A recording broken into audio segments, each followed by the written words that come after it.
evening, folks, and welcome back to Crushed Custard. Now, tonight's edition is not going to be a review as such. It's going to be a story, and it's going to be a story which is going to tell you how I became such a Deep Purple addict, and also tell you about a very, very special place that a lot of us will remember from the 80s called the Record and Tape Exchange down in London. How you could build yourself a massive record collection for a very, very small amount of money very, very quickly. Now, the story starts way back in 1976. Now, 1976, I just moved from the Coventry area to the Rugby area, and the schooling there was slightly different. So I was due to go up to the senior school at Coventry the year before. But in Rugby, for some reason, you went into the senior school in the second year, and the first year didn't exist. Goodness knows why, but that's the way it works out. There we are. First year, proper senior school, 1976. I went the second year. Okay, nobody's been in the first year, everybody's been somewhere else. So, we're in the classroom, and every time the teacher goes out of the classroom, this one kid, can't 100% remember, I think it might have been Ian somebody, but that may not be right. Anyway, every time the teacher goes out of the room, he runs up to the blackboard, gets a bit of chalk, and draws the Deep Purple Mark III logo, which I'll put up there or there, depending on where it fits. Now, of course, I didn't know it was the Deep Purple Mark III logo then. And I thought, well, it's a bit odd. Anyway, the teacher would come back in and quite often he'd look up and rub it off. Sometimes he wouldn't. But every time he went out, or if it was a different teacher even, this kid would run up to the blackboard and he'd do it again. And this went on for a while, and eventually I said to the kids who were sitting at my table, "What's that mean?" And they said, "Don't know, got no idea." Anyway, I can't think why we didn't ask, but probably we didn't want to feel stupid, I suppose, because we thought it must mean something important. So anyway, this kid did this for the rest of the year, next 2 years probably, but then he wasn't in my class anymore. And so I forgot about it. Anyway, when it comes to doing your final sort of couple of years, I decided that I was going to do art, even though I've got absolutely no artistic skills whatsoever. The main reason I decided to do art was because you got to spend all afternoon in the art room listening to music, and I was just suddenly getting into music. Now, at that point, it was the radio. It was Radio 1 in the morning and on the school bus and pop music and all that sort of stuff. It wasn't anything like heavy music, but by this time it was like 1979 now, and in the last year of school, and some rock tracks started to creep onto the radio. I seem to remember Santana, All I Ever Wanted was one of the first ones. But obviously, Since You've Been Gone was the one that is the main catalyst of this story. Now, I really liked that. I thought it was great. And it's Rainbow. So anyway, when we're in the final year, we've got this like common room to try and make you feel like you're grown up sort of thing. The teachers got a common room, so we got a common room as well. And in there, everybody was talking about music. People used to play music. And in the art class, people used to bring records in because the art teacher was a bit funky and used to let them play records. Now, it was all Genesis and Rush and Pink Floyd, a little bit of Fleetwood Mac and what. There's nothing heavy. But I liked it. I thought, this is good. So when we're talking the common room sort of stuff, as I mentioned, I think this band Rainbow are pretty good. And people go, yeah, they're all right, but they used to be better. So anyway, at this point, I decided I was going to branch out now, and I was going to start buying albums. So, as everybody probably did, it's suckered in by one of those things that falls out of the Radio Times. Join the Britannia Music Club and get 4 albums for 50p, or whatever it was. Oh, this is good. I'll have a bit of that. So anyway, signing up and picking it was either contemporary rock or progressive rock was my section that I picked. Can't remember which one. I could select 4 albums to add to what they'd got. And they got 2 Rainbow albums. Rainbow Rising and Rainbow on Stage. So there's 2 choices straight away. A lot of the other stuff I didn't know at this point. I see. Oh, Thin Lizzy. I heard them on the radio. They're good. Thin Lizzy Jailbreak. That'll do. That'll be number 3.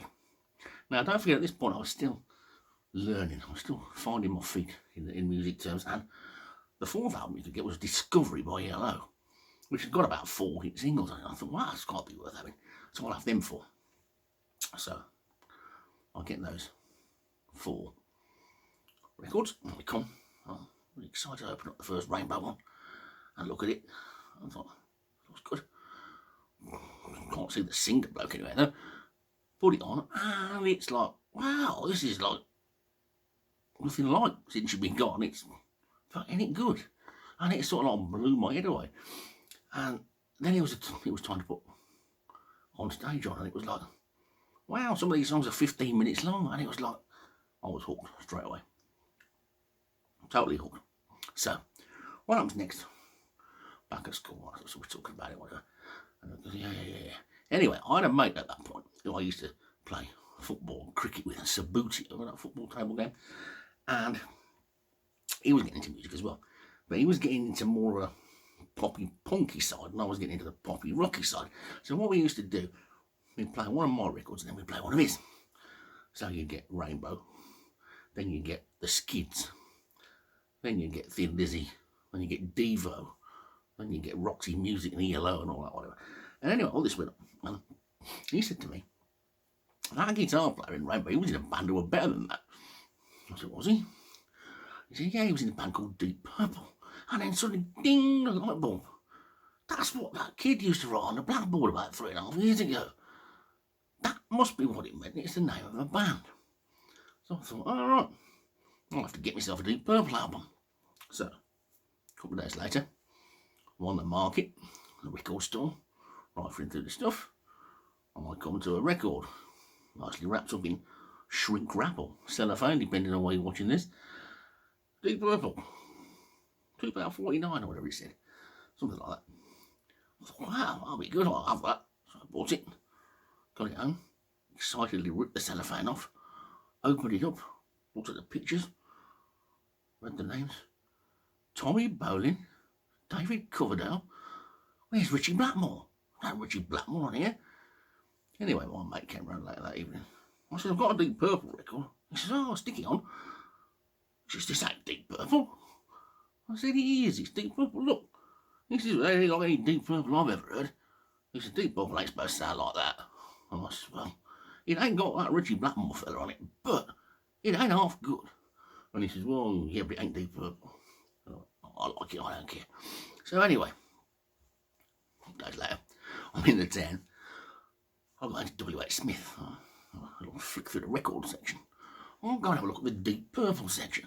So I've got a look at the Deep Purple section, and all the albums are in there. Now, I thought, now don't forget, in those days, there was no internet or anything. You couldn't like check it up who was in Deep Purple, when were they in it. It was just, you just got to figure it out for yourself or ask somebody or whatever. So I'm looking at all these records, the Deep Purple records, and I thought, I'm only going to buy one if I can see the name Richie Blackmore on it. Otherwise I'm not buying it. So I come to this gold record, 24 karat purple. It's got on the back, it's got Blackmore, Gillan, Glover, Lord Pace. And I thought, Blackmore, right. I don't recognise my name. Well, Lord and Pace maybe. I'll buy this. This was really cheap. It was only like £2 or £2.50 or something. So, right. Okay, no. I might get around later on. What of the Deep Purple album? Was it a proper one this time? Well, it's got Blackmore on it. Yeah. Have you played it yet? No, I haven't played it yet. Right, stick it on. One from Tokyo, first track. Wow. I'm blown away now. And that's it. That's how I ended up becoming a Deep Purple fan. Now, the point of this is, in those days, it was just about impossible to find out anything unless you asked people or looked it up in the library or something. And the libraries didn't have sections about rock bands much. And so it was a real sort of exciting time, because you go to a record shop and you'd look at the Deep Purple section, you'd see things, you'd go, oh, I've seen that one before. I've seen that one 3 or 4 times. I haven't seen that one. I'll buy the one I haven't seen before. And that's how I ended up with such a balmy collection, I suppose. But there's no way to work out which one was which. But of course, back at home, I then realised I got this 24 karat purple, which I will show you a picture of later. I should have got it out before, shouldn't I? Preparation is what they tell me about these things, and I've come into this totally unprepared. Anyway, it's got a picture of all the albums on the back. And I think, brilliant, I'm going to start like marking them all. Obviously not marking the record, because that would ruin it. And by then I've already decided that I'm going to look after these things. So that is how I started into Deep Purple. So it took me 3.5 years from the first time that I saw the Deep Purple Mark III logo on a blackboard at school to figuring out what it was and getting my first Deep Purple record. And the fact that it was what everybody told me was the wrong Deep Purple, because it was Commentates the Band with Tommy Boley on it, has always made that particular album special to me. Not only because it was my first Deep Purple, but because everybody kept telling me it's a load of rubbish. And it isn't. It's brilliant. It's not the same as Machine Head and In Rock and Fireball, and not even the same as Burn. But it's good in its own way, of course it is. It's totally different.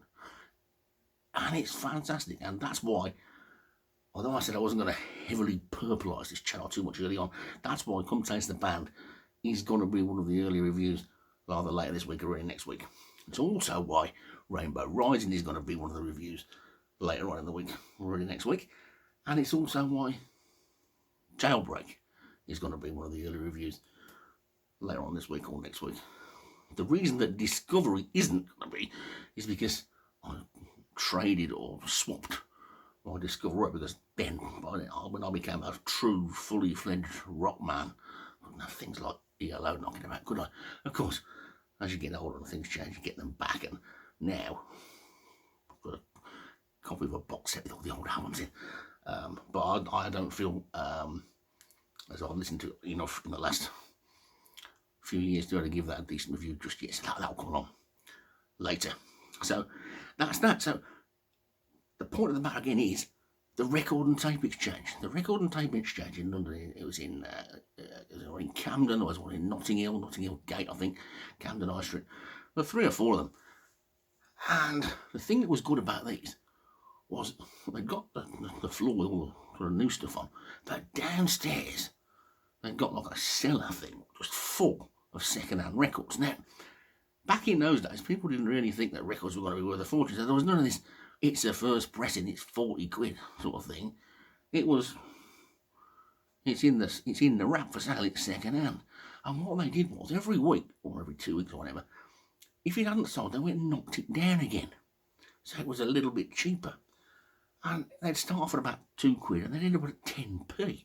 And you'd go through there and you'd think, oh look, you right heap there, good, I'll get that. Your first pressing are very heavy, very humble. £1.50, that's all right. 10 minutes later, it was in sort of alphabetical order, but it wasn't segregated by sort of name. So if you were looking for You Right Heap, let's say, you could get Ultravox and U2 and all sorts in between. They wouldn't be all together.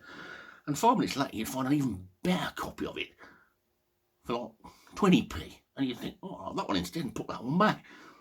And you could come out of there with 30 albums. If you're just starting like I was, you'd come out of there with 30 odd albums and not spend more than 5 or 10 quid. Absolutely incredible place. I don't know if it's still there, but a lot of my records have still got the price tickets on, because that was the one bad thing about it. The price tickets didn't come off very well. So after the first year of trying to get them off and ripping the cover, I just thought, I'm just going to leave them on. And I'm glad I did that, because sometimes I put a record out and I think, oh, I remember going to get that. Look at it. Oh, wow. When I do dig some out in a minute to tell on the end of this video, I'll show you one of my prized possessions. John Lord Gemini Suite. First pressing with a textured cover on white label. It cost me 50p, I think. Fantastic. So that's how it all started, and that's how you can get into it quick. It's far more exciting than all this downloading nonsense. That must be really boring now. You find a band, you press the internet, you can find out who everybody is, what the name of their dog is, where they were born, where they went to school, all in the space of 10 minutes. Back in those days, you had to wait a week for the music paper to come out, and then some weeks there'd be nothing about the bands you liked in the music papers anyway. You had to do it all yourself, trawling around second-hand record shops, and it was great. So, there you go. That's today's little story, and we'll be back with a proper review tomorrow. Until then, I'll see you next time. Okay, here's the extra time bit. I forgot about it again, didn't I? And saying goodbye. Anyway, I'm still here. This is the Gemini split, right? I got this from the record tape exchange. You can see the labels. Some of the labels are red, some of the labels are blue. I think it depended which shop you went to. This one, I can't quite see it. It's Camden High Street. This one, 222 Camden High Street, I think. And you can see, if I put this up here, you should be able to see there. You're better looking at that than me, aren't you? There you go. You can see there then that it started off at £2, and it went all the way down to 50p, which was the day that I must have walked in there and bought it. And they even knew it was a white label, but didn't think it was worth any money. Fantastic. Here you go. Proper gatefold sleeve. The lot. Really Von Elliman, Tony Ashton, Ian Pace. Roger Glover and John Lord, of course, as well, and Albert Lee. 50p from the Record and Tape Exchange, Camden High Street. If only you can still get records like this for 50p. See you next time.